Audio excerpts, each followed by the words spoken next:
लेकिन छत्तीसगढ़ के रतनपुर जहाँ पर राजा हुआ करता था कुछ साल पहले, उसके महल के बीच आज मैं खड़ा हूँ, जो एकदम रियल है।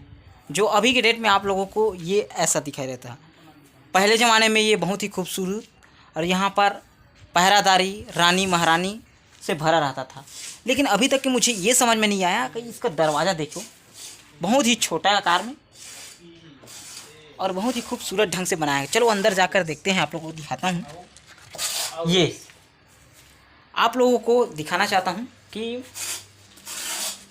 ऐसा इतना मतलब इतना छोटा, इतना विशाल में छोटा छोटा रूम, जितना बड़ा नहीं है। काफ़ी रूम में देखें खाली इतना ही बड़ा बड़ा है और दरवाज़ा तो बिल्कुल छोटा। कई राजा महाराजा यहाँ पर आए, शासन किए और यहाँ से चले गए, लेकिन ये जो महल है वहीं का वहीं आज भी खड़ा है। दोस्तों आप लोगों को कैसा लगा ये आप मुझे कमेंट में ज़रूर बताना।